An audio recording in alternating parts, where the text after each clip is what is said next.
Did you know that Ramadan encourages appreciation for the values of hard work and perseverance?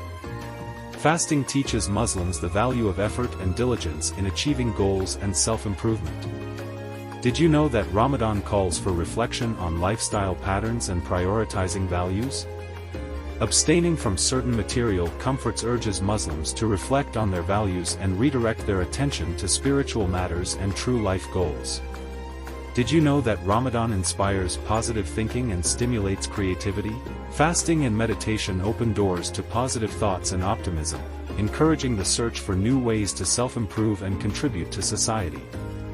Did you know that Ramadan contributes to building character and improving ethical behavior?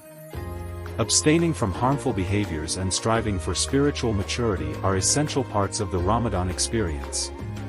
So, if you didn't know, let this be an invitation to ponder the benefits of Ramadan that go beyond mere physical fasting, focusing on comprehensive improvement for individuals and society.